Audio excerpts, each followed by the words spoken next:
Good morning, everybody. Happy President's Day.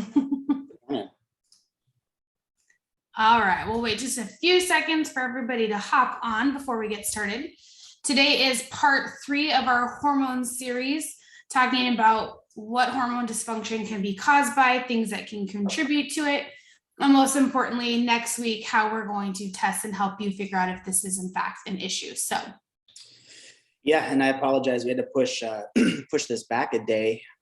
Instead of doing Coffee with the Doc, I got fleeced by Disney at Disney on Ice for the better part of 3 hours. So it was fun and it was cute and the kids loved it. But holy smokes, what a what a business model! You rush into the Golden One Center. It's just like, let me just hand over as much cash as I can as quickly as possible. It was crazy. The kids could see the concession stand toys and food as we were waiting in line to go in the arena. And I'm like, oh, this is not going to be good. No. And they're only little ones. Yeah. And sometimes the juice isn't worth the squeeze. Right. So it's like, well, do we have a full on level 10 meltdown, or do we say, well, a vacation item here or there is not. It's actually funny that you say that, because everybody's like, oh, how do you guys handle the cotton candy and the snow cones? And it's like, listen, they never get it. So when we do events like that, that's when we live by the 80-20 rule or 90-10 rule. It's like, let them go to town, and they freaking ate all of it, which is and then they both went into a sugar coma on the way home and passed out. So got a nap out of it. Those of you guys that are watching live, if you wouldn't mind writing in the comments, hello, letting us know you're here. It only tells us that people are on live. We can't see who's watching it. So today is all about internal causes. So things internally that can cause hormone dysfunction, which is really, really, really important to understand. Sometimes we like to look at hormones in a singular focus and say well, I know my hormones are a mess. Let's just start treating my hormones. Or I know for a fact X, Y, and Z is causing it. Let's just do that.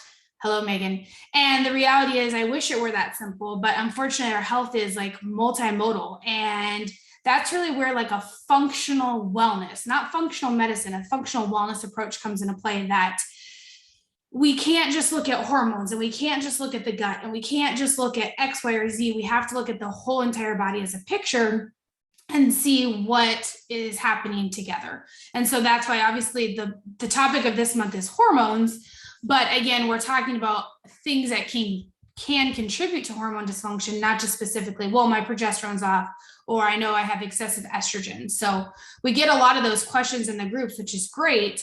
And we're not trying to not help. It's just, we have to look at the cause, not just, well, why do I have excessive estrogen being produced in my body?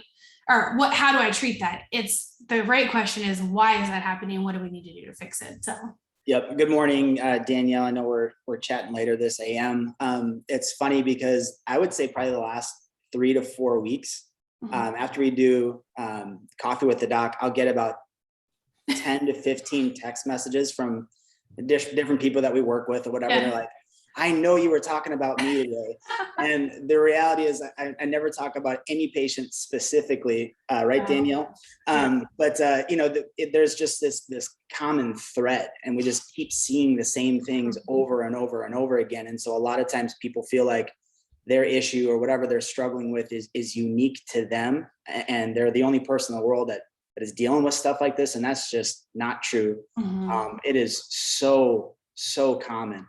And to your point, Dr. Lacey, it's lazy healthcare to say, oh, let's run a hormone panel. Oh, this is low, and that's high. Take these even bioidentical hormones to bring your levels up, and then just keep taking that for the rest of your life. And then that will call your hormones fixed.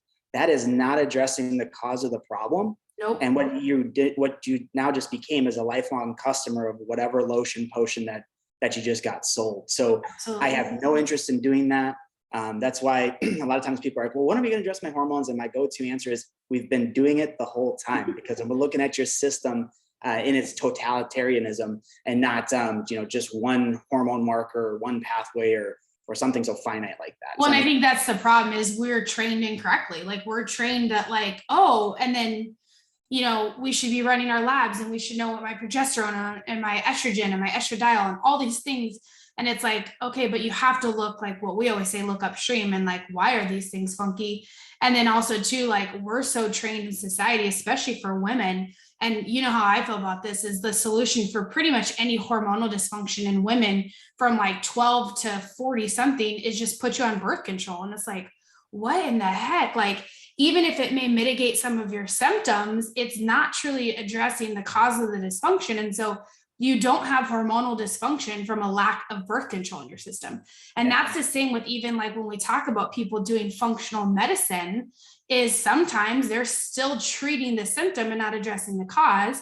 And I'm glad they're at least doing it with like things that are more natural versus synthetic hormones. But again, the how you're addressing the problem is still not fully correct. We need to look at the cause.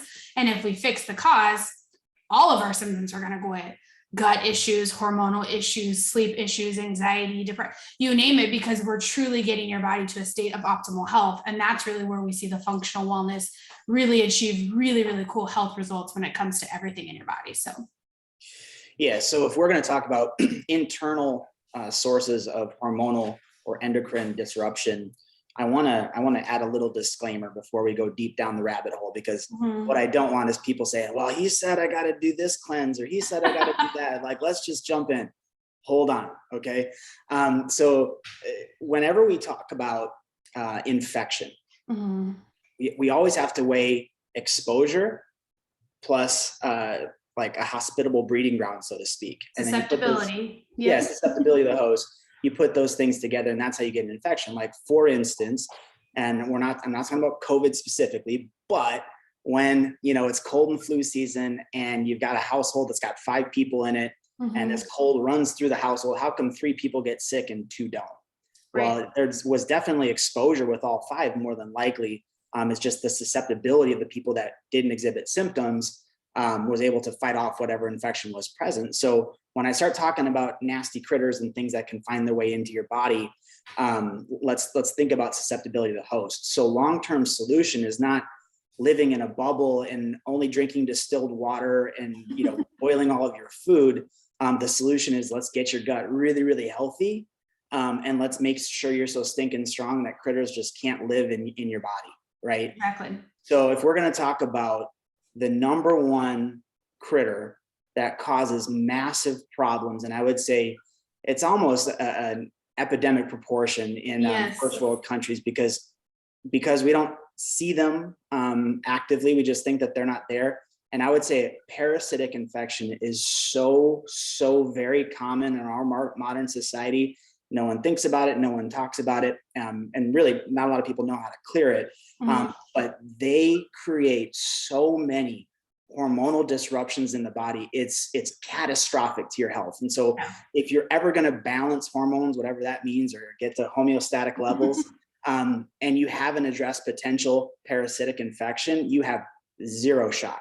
Yep. Right. Absolutely. And I think the thing too is people think like, oh, parasites, we think like third world countries, right?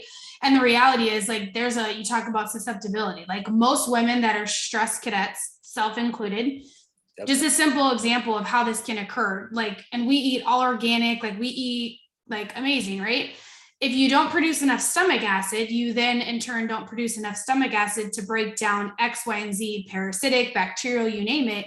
And so you're creating a more susceptible environment for them to occur. So I did a parasite cleanse, and it took me a little bit longer than most. Twice as long. Twice as long. Story of my life. To clear it out. And it's insane, because I'm like, there's no way that this is like what's causing a lot of the stuff. And those of you that have done parasite cleanses with us, like, the die-off symptoms are real.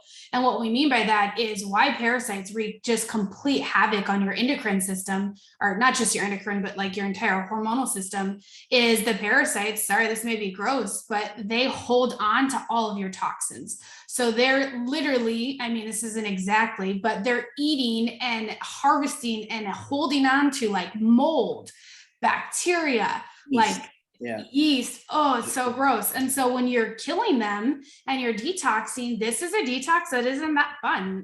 Just full transparency, because as you're killing the parasites, you're also then releasing those X, Y, and Z things that they've eaten into your body, which is also why I caveat when I say this is I've seen a bunch of people, because there's new rumbling about how important parasites are like out there. And I'm seeing people do quote unquote parasite cleanse. And I'm like, oh boy, that's not gonna that's not gonna end well, because you have to do it in a specific way. Same with heavy metals. When we talk about that in just a minute, there's a safe way to detox, and then there's a sloppy way to detox. And if you're not doing it in a safe way, you're going to be in a world of trouble with symptoms. And that's coming from somebody that did it the right way and still had detox symptoms. So I can only imagine what not doing it correctly looks like. And that's why it's really important that you're working with somebody that's overseeing your healthcare, because I mean, we've put how many people, 60, 70 people on a parasite cleanse, and not one person has like gone through the protocol the exact same, because we have to bob and weave and change things as we go, because everybody's got a different health story. Everybody's been exposed to different biotoxins, different infections, different X, Y, and Z things. And so your dosage may be different than mine. And in fact, it was. And how we handle it is different. And Megan's on here saying preach, because she's going through one right now too. And you just realize like, oh my gosh, and especially as you're expelling them, you start to feel better, even though you're going through hell as you're detoxing. You can start to feel your body like get that light at the end of the tunnel of like, oh my God, this was definitely holding me back from reaching that full potential, which is why people hit a lot of like roadblocks, like, oh, you'll change your diet, which diet is super important. Of course, we've got to change our diet and eat good, clean food. And, you know, supplements are great, but they'll kind of do enough to feel like, what do you always say? You're doing enough just to feel okay, but not to be well. Just to be not sick. Yeah. Right. And that's the thing with not addressing like parasitic infections, is if you don't ever clear those, you're never going to reach that full potential of like overall health in your gut, your hormones, things like that. Yeah. So the most common question that I get from people is like, well, how did I get a parasite? Yeah. Okay? And I'll talk about that in just one second, but bigger than that, we talk about cleanses and going through protocols, but if you didn't fix your gut in the first place, you could clear parasites till the cows come home. And then what's going to happen right after you're done with the cleanse? You're going to reinfect yourself, right? Yeah. So step one is clearing the gut and fixing the gut before we start kicking out any unwanted guests. So let's just say we've already fixed the gut, we've done our work there, we've done our due diligence. So then where do these things come from? There's three very common vectors. Number one is travel to Central and South America. Okay. And so I was going through this with a patient the other day, and they're like, yeah, I've never left the state of California. I'm like, okay, so we can cross that one off the list, right? Number two is the lovely pets that live with us. And I talk about like fast tongue pets, the ones that are like licking, and it's, every now and then they'll slip one in there. It's like, oh, gross. Pets are a very common vector. And then last but not least is going to be undercooked or raw protein. And a very common thing, especially on the West Coast, is sushi. And actually traditional sushi, you know, they serve it with like the very thin lemon slices. The reason why they do that is ancestrally, lemon is a natural anti-parasitic. And there's a way for people not to get sick. Well, if you don't like lemon, you're like, well, I'll just eat the sashimi or the roll or whatever. You're more than likely going to pick something up. So whenever I eat sashimi, and it's just like, I still eat it. I always take betaine hydrochloric acid right before I eat it, because even if I have a critter in there, my stomach's going to burn through it and it's going to kill everything. So I'm not worried about getting infected, if that makes sense. And that's a digestive enzyme, for those of you that aren't familiar with what that is. That's one of the most common ingredients, active ingredients in a digestive enzyme. So that's something we usually take all the time when eating, because it's just really good for you. But yeah, we still eat raw fish because we don't do the sushi with the rice and all the sauces and stuff like that. But the reality is it's going to happen. So don't like hyperanalyze everything you eat. It's just, again, go back to like, well, let's just make sure my stomach's as healthy as possible so that I don't really have to worry about that. Because the reality is it can be an organic grass-fed beef. Like it can happen. So again, fix the susceptibility component, because that's what you can control. And if you control that, then you're ready to go. So yeah. And so the second, and again, these are not in any particular order, but another endocrine disruptor internal issue is going to be biotoxicity. Yeah. And why it's important to do these things in the right rhythm on a schedule is you and I both know for a fact that you had massive biotoxicity. And what that means is like mold exposure, for instance. Mhm. And we had been working on that for a long, long time. And so I kind of poo-pooed the parasite thing with you, Dr. Lacey. And I was like, okay, well, we do need to just cross that off the list and just to make sure. And then sure enough, you had all these mold die-off symptoms as you were going through the parasite cleanse. Why? Well, guess what parasites eat? Freaking everything. Everything, So, mold. yeah. So you're having all these mold symptoms as we were going through the parasite Yep. cleanse. It's like, no, it's okay. Just we're going to ride that wave. But mold is going to be a huge, huge factor as it relates to somebody's health. Anxiety, depression, the dark circles under Chest the eyes, pains. chest pains, Mhm. yeah, that like panic attacky type stuff. I mean, you name it. It's not fun. And as it relates to exposure versus opportunity or susceptibility to the host, I should say, when you got exposed to mold, gosh, must have been almost 10 years ago. Yeah.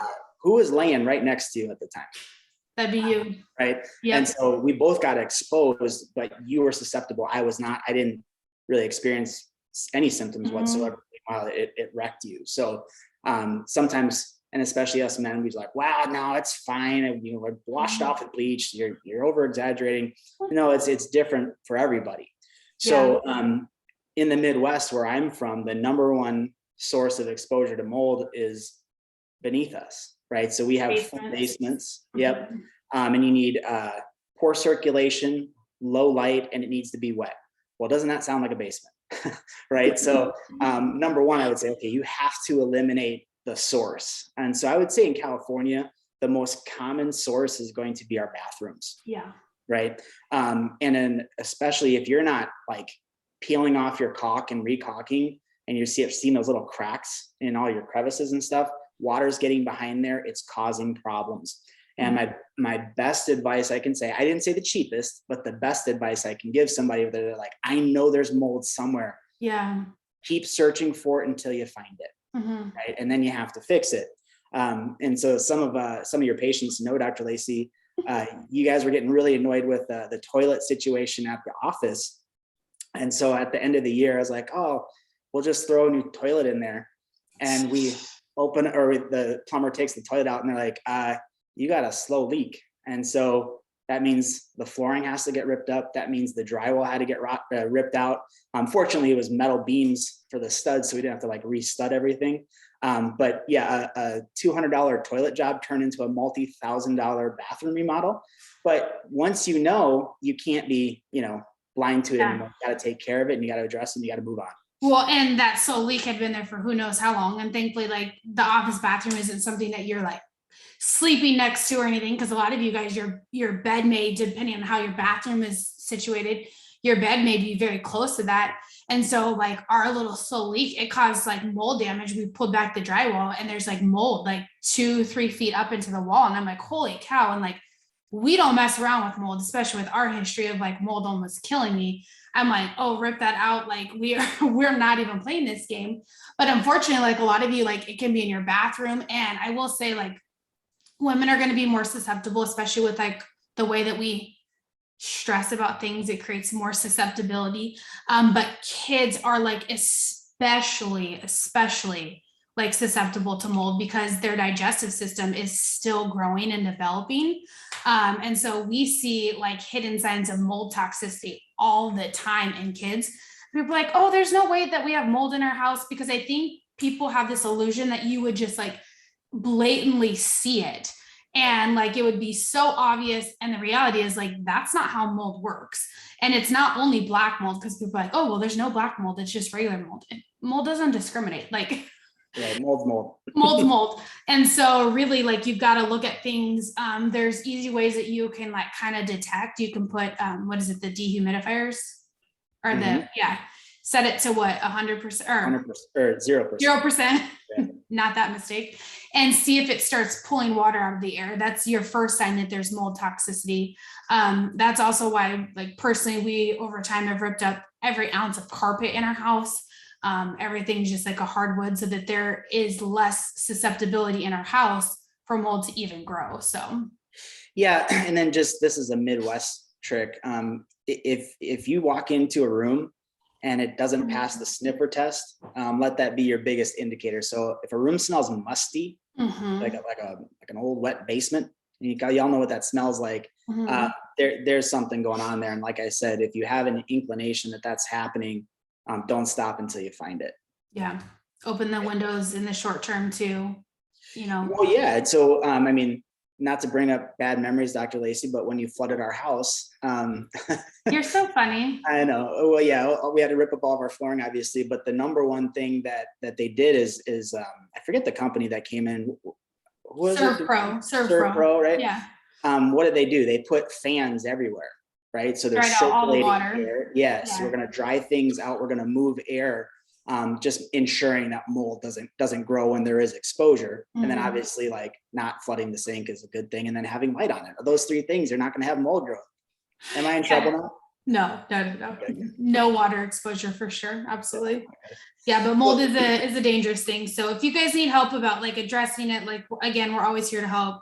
Unfortunately, that's been our story for the last decade. Thankfully, we've moved past it now, and I feel like I've finally healed from it, but like, it's a journey. And I will tell you guys, like, sometimes it can be daunting. You're like, God, now I gotta like invest this, but it's like, at what point are you willing to stop fighting for your health? And for us, like, our health is everything. So it's just, I'm thankful for our journey, because it's really led us to know what we know and help y'all on your path to healing. So people are like, oh, are you discouraged that this happened or whatever? And it's like, it's just part of my story. So own that too. Like, it just makes you, what doesn't kill you makes you stronger. So yeah, I mean, I have a person I'm working with right now, and she just refied her home, and it was all going into like her bathroom remodel. And I was like, oh, that's so awesome. Just kind of thought we were kind of like making more like small talk. And she's like, no, I know that there's water damage in there, and like, my health is my number one investment is always in my personal health. So I've worked like hell to get to this point. I'm certainly not going to, ignore a bathroom that's a problem. And then my health suffers as a consequence. So I'm like, well, good for you. And hopefully that's going well if you're on here. Okay. I don't even know what you're talking about. So, but yeah, and that's reality. We always say this, and I know it sounds cliche, but you will pay for your health at some point or another. You'll pay for it now as an investment in healthcare, because yes, we know organic food is more expensive. We know supplements aren't cheap. They're not covered by your insurance, but the reality is you don't want to be sick, suffering, miserable on 10 medications, or what's the average, 7.5 now? God, it's probably even more, hooked up to machines and living life like that. Like, that's just not what I want for myself. So, yeah. No, so I would say the last source of internal hormonal disruption is going to be one that I like to link together. And the reason why is it's like subset A and B, but they kind of work the same way. And as well as they work the same way, they're eliminated the same way. So environmental and heavy metal toxicity, okay, especially in the Sacramento area. And it's crazy, especially as an outsider. So I'm not from here originally. And when I moved here over a decade ago, I was like, holy crap, I'm the only person that doesn't have allergies all the time. And we live in an agricultural dust bowl. So we're breathing in stuff to grow crops, pesticides, herbicides, fungicides, all these different things. And there's just an environmental toxic load. The good and the bad news is we build our homes so efficient now, right? However, we're cleaning with crappy cleaning products, we're using bleach, we're using ammonia, we're doing all these things, and then that air doesn't get out in any way. And so actually our internal air environment ends up being like, what, they said 1,000 times more toxic. It's way more toxic, and that's saying a lot, because our air outside with all the what's the spraying? Why am I drawing a blank right now? Like pesticide stuff? Yeah. The chemtrails. Sorry. Oh, chemtrails, right. Okay. So saying that our air inside is more toxic than outside, because our outside is not even clean, like, that's saying a lot. So, right.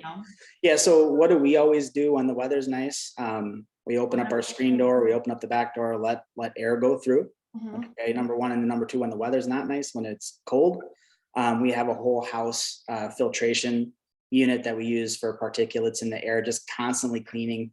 And it's almost like our house is almost like a hyperbaric chamber. So it's like people will walk in there like, holy smokes, it smells great in here. And what that is just massive amounts of clean oxygen. Yeah. But yeah, I mean, what we get so conditioned to, like, if you like where I'm from originally, like there's a paper mill. And so like the town next to us, it has this smell in the air from like making paper. But the people that live there don't smell it because You you get get used to it. used to Yeah. it, you get accustomed to it. So it's like you breathe pure oxygen or clean air, like holy smokes, you notice a difference immediately, right? Well, and there's so many companies now that make like pretty reasonably priced like air, not just like an air purifier, because there's some that are like $20 and like, let's be honest, like it's not really cleaning your air. But there's like brands like Molecule. There's a couple that you can find like on the dark web of holistic, but that like surely do like purify the air, like provide UV filtration for like particulates, like drop those. There's a whole science behind it, but like cleaning your air is one of the best things that you can do. So again, talking about susceptibility, reducing that susceptibility because you're breathing in nothing but clean, healthy, non-contaminated air. So yeah, and then heavy metals, and I mean, there's lots of sources of heavy metals. You can get it from your food contamination. You can get it from pots and pans. You can get it from the stuff they put on your teeth. You can get it from things that they may be injecting in your body.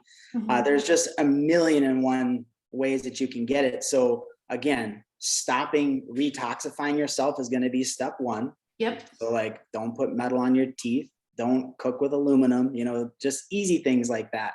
Change your deodorants, your personal care products. Yep. And then number two, clearing what's in your body.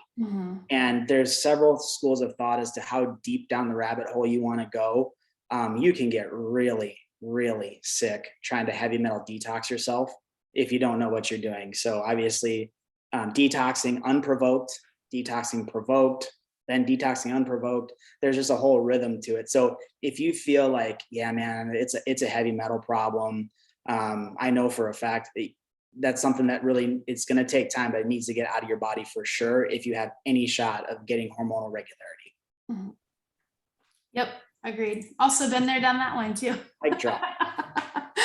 All right, guys. Well, we thank you for watching this part 3 of internal sources of hormone dysfunction. Again, next week, we're going to talk about all about how we can actually, once we've cleared the digestive system, how we can look at hormones.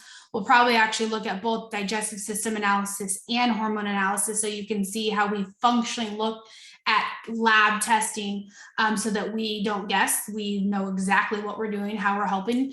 So tomorrow, next week's going to be a little bit more scientific, but we'll make sure that it's something that you guys can follow along. And this will really help you. A lot of you want to explain to people like what it is that we're doing, how we're helping you, or you want to share with friends or family. This will be a really good, easy educational explanation of how we assess dysfunction and really like how we treat that in a natural, holistic way. So yeah, and then I'm just going to ask you, Dr. Lacey, sometimes I nerd out with charts and graphs and testing and that kind of stuff. So if you could just kind of tether me back, I'll rein you in. Rein me in a little bit if I'm going too far down the rabbit hole. Make this very, very simplistic, very easy to follow. Yeah, absolutely. And as always, you guys, if you have any questions, leave us comments in the section, send us an email. Some of you guys watch this live after the fact on YouTube, which is great. You can post comments there. Really, any way that you need to get a hold of us, reach out. We are here to help, and we hope you guys have a wonderful rest of your President's Day. And we'll see you next week here for part 4 of Hormone Health. All right. See you later.